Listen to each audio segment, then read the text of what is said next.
Bom, boa noite a todos. Que Jesus possa nos iluminar o raciocínio e que a sua paz permaneça conosco durante as reflexões da noite de hoje.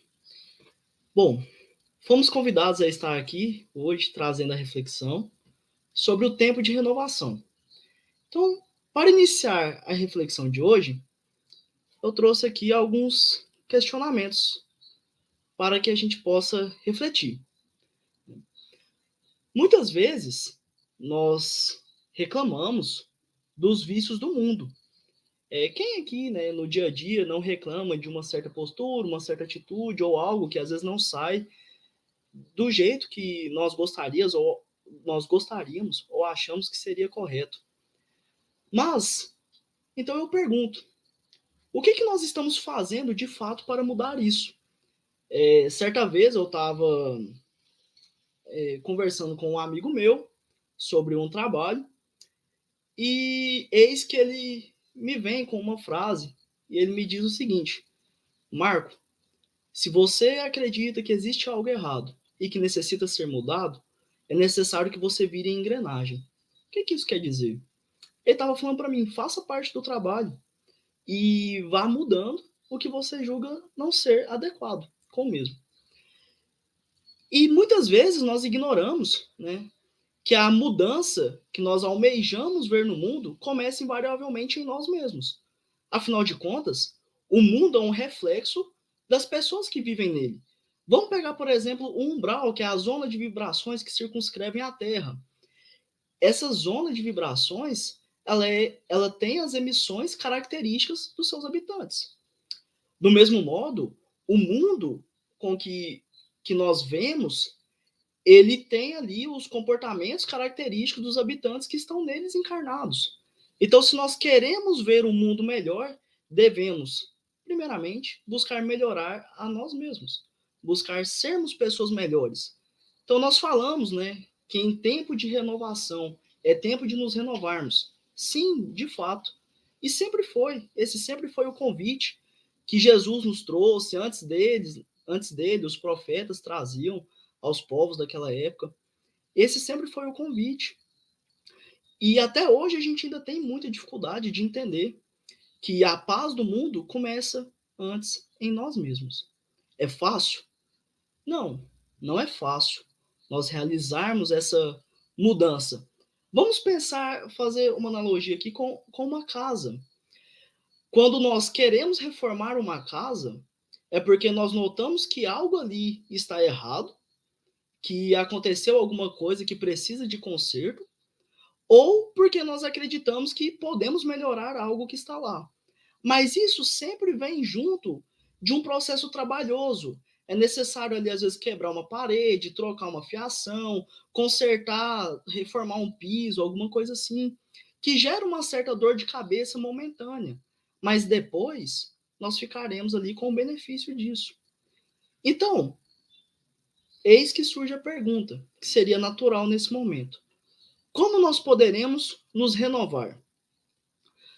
Observemos as lições do Mestre Jesus, que nos ensina, acima de tudo, o desinteresse a muitos de nós que ainda estamos avaros, a abstinência a muitos de nós que ainda estamos dissolutos, a mansidão a muitos de nós que ainda estamos tiranos domésticos, a humildade a muitos que ainda estamos orgulhosos, a caridade há muitos que ainda estamos egoístas, o amor há muitos que ainda estamos carregados de chagas na alma. No entanto, faz-se mister que reguemos com o nosso suor o terreno íntimo, onde temos de semear, porquanto ele não frutificará e não produzirá, senão sob os reiterados golpes da enxada e da charrua evangélicas. Não olvidemos, meus irmãos, o arado está pronto, a terra espera. O que nós estamos esperando? Vamos ao trabalho, vamos arar.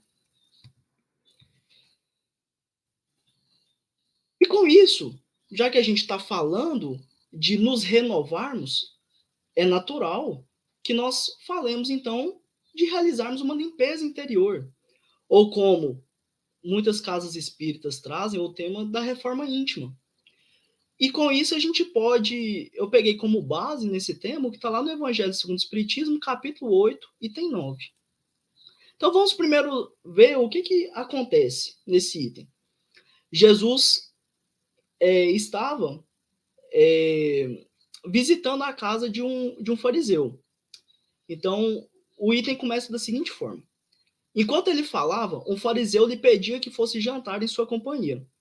Jesus foi e sentou-se à mesa. O fariseu entrou então a dizer consigo mesmo: por que não lavou ele as mãos antes de jantar? Disse-lhe, porém, o Senhor: vós outros, fariseus, pondes grande cuidado em limpar o exterior do copo e do prato. Entretanto, o interior dos vossos corações está cheio de rapinas e de iniquidades. Insensatos que sois! Aquele que fez o exterior não é o que faz também o interior? Isso está lá em Lucas, capítulo 11, versículos 37 a 40. Vamos refletir um pouco sobre essa lição preciosa que Jesus nos traz. Porque Jesus se aproveitava das ocorrências do dia a dia daquelas pessoas para trazer ensinamentos grandiosos que nos servem até hoje e que nós até hoje ainda temos muita dificuldade de compreender a profundidade dos seus ensinos. Então vamos voltar lá em Moisés. Por que eles tinham como lei divina lavar as mãos? Se a gente for lembrar, Moisés, ele foi um dos primeiros legisladores daquela época. Então ele tinha ali a lei divina para trazer as pessoas, mas ele tinha também uma obrigação com a sociedade. E com isso, ele colocou a questão do lavar as mãos. Por quê? As pessoas naquela época viviam da caça, da pesca e do cultivo. Então imagina as pessoas trabalhando ali nas suas rotinas e eles não tinham o hábito de ter uma higiene muito boa e com isso traziam muitos prejuízos para a sociedade. Traziam muitas questões de ordem sanitária. Então Moisés colocou que era necessário que eles lavassem as mãos até o cotovelo. Isso era um ritual para eles, que eles tinham que realizar antes de fazer qualquer refeição. Então, vamos refletir um pouco mais sobre essa questão da limpeza interior. Lá em Mateus, no capítulo 15, versículos 11 e 19, está escrito o seguinte: não é o que entra na boca que macula o homem. O que sai da boca do homem é que o macula. Mácula é sujeira, impureza. Então ele está falando basicamente que não é o que entra na boca que vai tornar o homem impuro, mas é o que sai da boca dele. E ele continua: o que sai da boca procede do coração, e é o que torna impuro o homem. Bom, vamos refletir por que isso. Nós sabemos que os nossos sentimentos, eles vão gerar os nossos pensamentos, e estes, por assim, vão gerar as nossas ações. Por exemplo, uma pessoa pacífica, que nutre sentimentos de paz e de amor de forma ampla, ela vai ter pensamentos da mesma ordem e suas ações vão girar em torno de manter a paz e a harmonia do ambiente que ela está. Do mesmo jeito que uma pessoa egoísta, ela vai ter pensamentos que giram em torno apenas dela e suas ações vão refletir apenas esses pensamentos e sentimentos que ela está nutrindo em seu íntimo. E se a gente recordar, Jesus, ele nos traz que me diga com quem tu andas, que eu te direi com quem tu és. E nós podemos, sem prejuízo nenhum de significado, expandir um pouco essa ideia de Jesus para, uma vez que nós sabemos que os nossos sentimentos vão ditar as nossas companhias, porque ele dita o nosso padrão vibratório e, consequentemente, as nossas companhias, tanto de encarnados quanto de desencarnados. Então, nós podemos expandir um pouco esse raciocínio de Jesus sem prejuízo de significado para me diga o que tu pensas, me diga o que tu sentes, que, consequentemente, eu te direi com quem tu andas e quem tu és. Bom, vamos falar um pouco mais agora sobre a limpeza interior. O que Jesus quis dizer com esse versículo? Ele utiliza do lavar as mãos para exortar os povos daquela época à limpeza interior. Os fariseus eram um grupo, né, de pessoas naquela época, que eles eram profundos conhecedores das leis, mas eles aplicavam muito pouco. Então, eles ficavam muito presos a cultos exteriores, a formas, a regras, e ficavam muito pouco presos à parte moral dessas leis. E é isso que Jesus vem chamar a atenção, e ele se aproveita dessa situação. Se a gente for olhar no dicionário, limpeza, no sentido literal, é o ato ou efeito de retirar sujeiras, manchas, retirar de algo matérias estranhas, ou que é prejudicial, ou visto como sujeira. Se nós lembrarmos, todos nós carregamos a essência divina em nós, porque nós fomos criados à imagem e semelhança de Deus. Então, Deus está dentro de nós. Ora, como poderia um ser tão puro, tão elevado, igual Deus, a expressão máxima de amor e de pureza, refletir em nós características menos nobres e menos dignas? Isso é algo inerente ao nosso estado evolutivo. É uma sujeira que nós trazemos conosco, que nós precisamos limpar. Ou seja, nós precisamos tirar de nós essas matérias que nos são estranhas, para que possamos evoluir e atingir degraus mais elevados. Com isso, Jesus está nos convidando à limpeza interior, a expurgar do nosso coração, a realizar a nossa reforma íntima. Se nós pegarmos a continuação desses versículos, está lá em Lucas, no capítulo 11, versículos 41 a 44. E ele nos fala o seguinte: antes, dai o que tendes em esmola, e tudo ficará puro para vós. Mas ai de vós, fariseus, que pagais o dízimo da hortelã, da arruda e de todas as hortaliças, mas deixais de lado a justiça e o amor de Deus.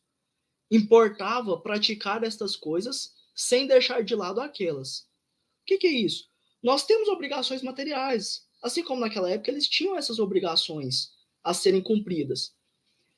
E o que Jesus está nos convidando à reflexão é que não adianta nós cumprirmos bem as obrigações materiais se ignoramos as nossas obrigações espirituais.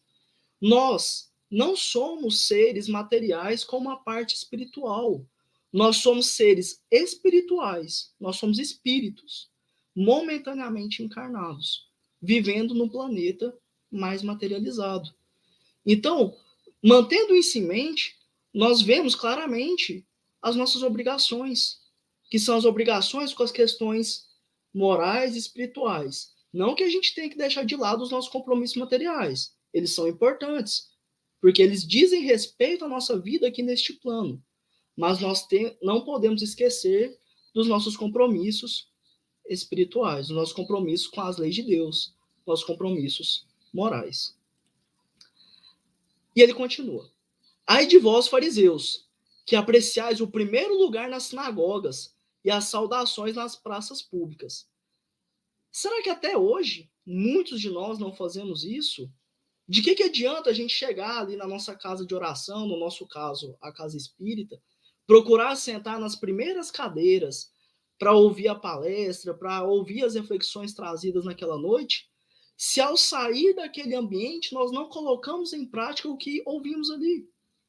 De que adianta a gente ficar ali preocupado em passar a imagem de sermos bons cristãos, sendo que do lado de fora ou no nosso ambiente doméstico nós não estamos igualmente com essa preocupação?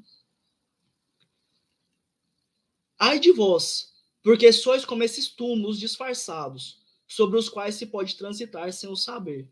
E aqui tem algumas traduções da Bíblia que ele traz túmulos caiados, né? Que são aqueles túmulos que são belos por fora, mas estão podres por dentro.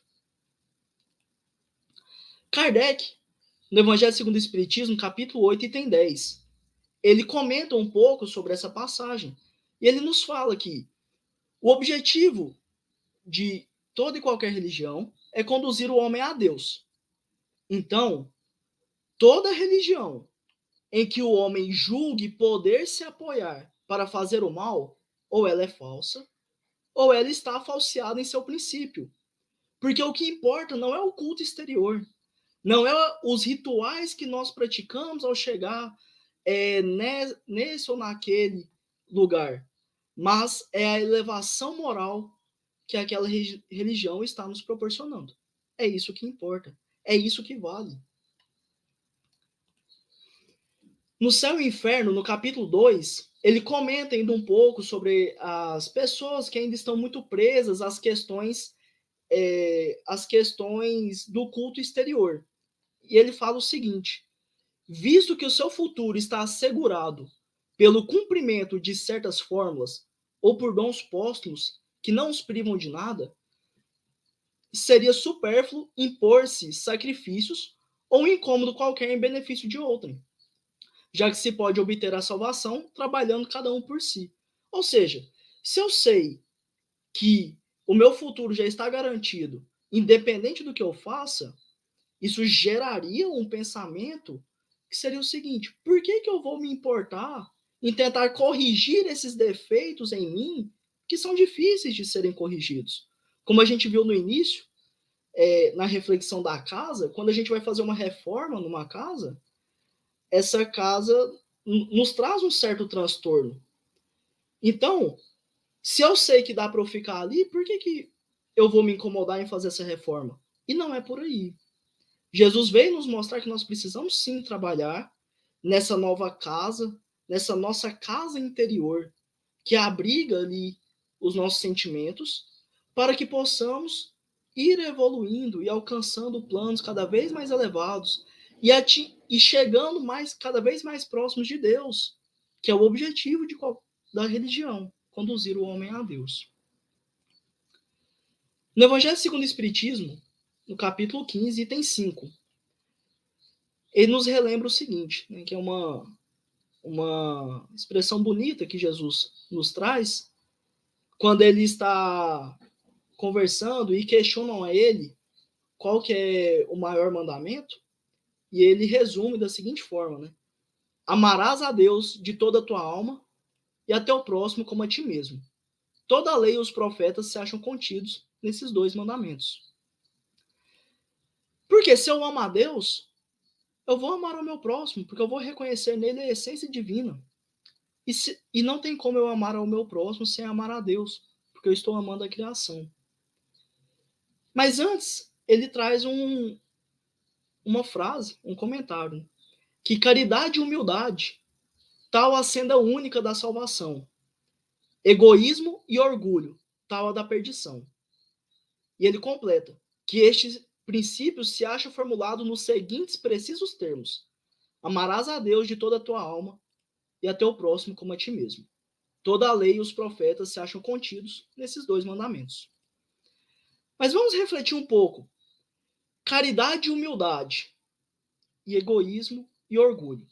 Ora, o caridoso, o egoísta, não dá conta de fazer caridade, porque ele quer tudo para ele. E o orgulhoso também não dá conta de ser humilde, porque ele se julga superior a todos. Todos nós trazemos, dada a nossa característica evolutiva, germes desses dois vícios que nós devemos nos esforçar em combater diariamente. Ou seja, devemos nos esforçar para sermos cada vez mais caridosos e humildes, até chegar ao ponto que isso será algo natural para nós. Mas não nos preocupemos também demasiadamente, porque nós estamos nos esforçando no caminho do bem. E Emmanuel nos traz a reflexão de que toda vez que a justiça divina nos procura para acertos de contas, se nos encontra trabalhando em benefício dos outros, manda a misericórdia divina que a cobrança seja suspensa por tempo indeterminado. Mas tudo bem, a gente falou de limpeza interior, refletimos um pouco sobre isso, Como, então, que nós podemos promover a limpeza interior? Bom, nós podemos promover a limpeza interior cuidando dos nossos sentimentos, tentando ali controlarmos um pouco mais nas situações que regem a nossa vida. Vamos pegar um exemplo clássico que acontece muito no dia a dia. Suponha que você está dirigindo e uma pessoa te fecha.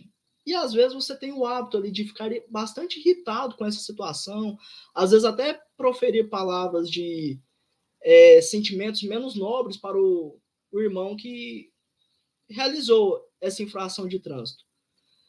Bom, é um exercício diário. A gente não consegue subir uma escada pulando vários degraus de uma vez. É necessário subir degrau por degrau. Então vamos nos esforçar diariamente. Quando isso acontecer, por exemplo, ao invés de procurar arrumar confusão no trânsito, vamos às vezes só fechar o vidro do carro e tentar deixar aquilo passar um pouco. No início vai ser difícil, mas depois vai se tornando algo natural. Depois, vamos refletir da seguinte forma: será que aquele irmão que me fechou, ele não está, talvez, atrasado para visitar um parente internado em estado grave no hospital? Se fosse eu no lugar dele, vivendo a mesma circunstância, será que eu também não seria imprudente no trânsito? E aí a gente começa a ter um pouco de empatia, às vezes, com aquela situação e com o nosso próximo que se encontra nela. Porque nós não podemos julgar, nós não sabemos o que está passando com a vida do nosso irmão que está ao nosso lado. E com isso a gente vai conseguindo aos poucos transformar um sentimento que antes era um sentimento de irritação para após algum tempo, quando isso acontecer, às vezes vai falar: "Ô, irmão, vai com Deus, vai com cuidado". E nós não emitiremos uma vibração pesada para ele. Nós devemos tomar cuidado também com o nosso entretenimento. Por quê? Invariavelmente, o nosso entretenimento, ele gera em nós sentimentos.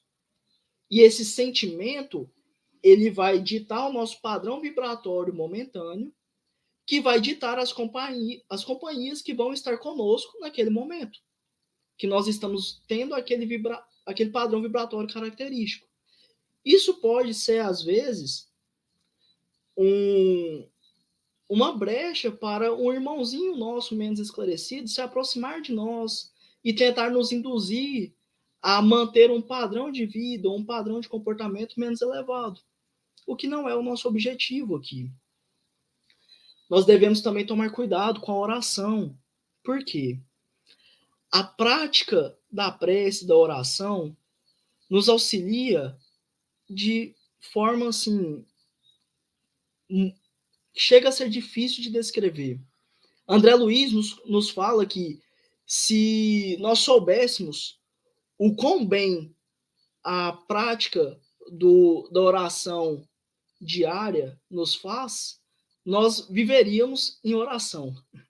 Então, quando nós estamos em prece, nós estamos nos sintonizando com planos mais elevados, espíritos de luz, o nosso mentor espiritual, o, o nosso guia, o nosso anjo da guarda, seja o nome que vocês se sentirem mais à vontade de utilizar, eles nos acercam de maiores cuidados. Nós nos tornamos mais dóceis às suas influenciações elevadas.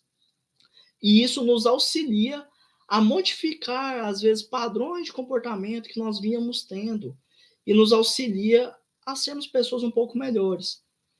E o Evangelho no Lar. Para aqueles que não têm muita noção de como faz o Evangelho no Lar, procurem, às vezes os trabalhadores da casa vão saber orientar muito bem, mas o Evangelho no Lar, ele é muito importante, porque ele faz com que se acerque do nosso ambiente doméstico espíritos de ordem elevada.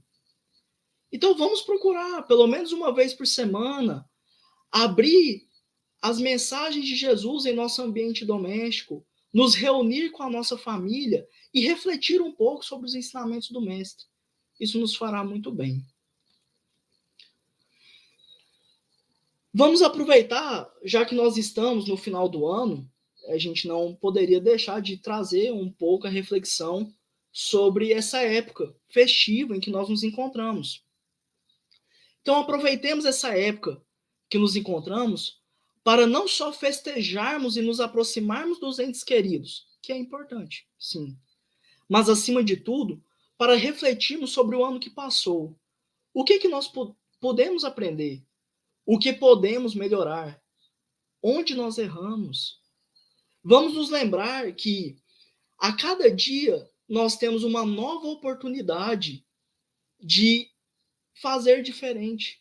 A cada ano nós temos 365 novas oportunidades, via de regra, né, com exceção dos anos que são bissextos, mas nós temos 365 novas oportunidades de nos melhorarmos, de nos aprimorarmos, de terminarmos o ano um pouco melhores do que quando começamos.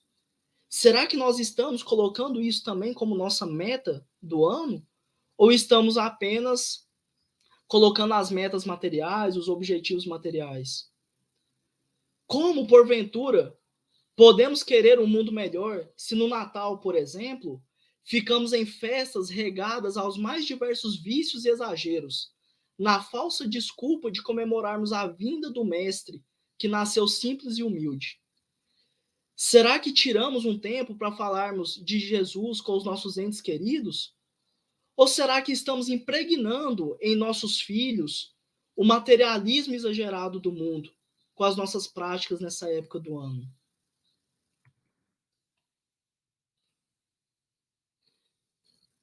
E na mensagem 17 do livro Palavra de Vida Eterna, cujo título é Exaltação do Reino de Deus, Emmanuel nos traz algumas reflexões. E com isso ele pega uma passagem que está lá em João, capítulo 15, versículo 8, que ela diz o seguinte: Nisto é glorificado meu Pai, em que deis muito fruto, e assim tornar-vos-eis meus discípulos.